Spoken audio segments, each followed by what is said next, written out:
बरगढ़ सहर स्थित जज हाईस्कल पड़ियाठारे आयोजित जिला स्तरीय कृषि जंत्रपाति मेला रे सामिल हेले शिक्षा सेकेंडरी स्कूल छात्र छात्री माने 5 दिन धरी चलिथिबा जिला स्तरीय कृषि जंत्रपाति मेलार पंचम दिन में बरगढ़ जिला भेटेन ब्लॉक सहाराटिका स्थित शिक्षा हायर सेकेंडरी स्कूल छात्र छात्री माने शिक्षामूलक परिदर्शन करथिले। सेठारे विभिन्न प्रकार कृषि जंत्रपाति विषय में जानिबा सह भविष्य में यह जंत्रगुड़ी को केमिति कृषि क्षेत्र में व्यवहार करा जाय परिबो ता उपरे छात्र छात्री माने ज्ञान अर्जन करथिले। एही परिदर्शन द्वारा छात्र छात्री माने भविष्य में एडवांस टेक्नोलोजी फार्मिंग द्वारा आम जिला और राज्यर नाम उच्च करिबारे समर्थ हेबे बोली आशा प्रकट करिसेंती स्कूल संपादक रिलु शतपथी।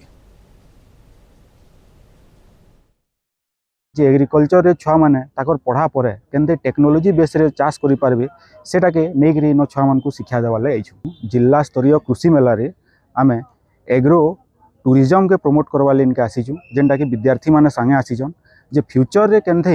टेक्नोलोजी के बेस करकरी एग्रीकल्चर के प्रोडक्शन उपरे ध्यान दियाइबा सेथिल लागि विद्यार्थी मान को क्लासरूम न बाहर करकरी आज प्रैक्टिकली ताहाकू ई सब जिनिस रो शिक्षा प्रदान करायो छे। आउ आमे बाकी इंस्टीट्यूशन मान को भी कहमु जेंदा बुक फेयर रे विद्यार्थी माने आसिकरी बही पतरी सब जिनिस प्रति ताकर ज्ञान अर्जित करसन हेंदा ई एग्रो टूरिज्म के बेस करी आमर जेन जिला स्तरीय कृषि मेला होची सेनो केंदे विद्यार्थी माने आगामी टाइम रे जेन एग्रीकल्चर जेंदा बैकबोन ऑफ इंडिया बोली कहा जाउची सेनो केंदे विद्यार्थी माने ई टेक्नोलोजी बेसिस रे केंदे आके एग्रीकल्चर के प्रमोट करि पारबे सेटा हमर उद्देश्य है।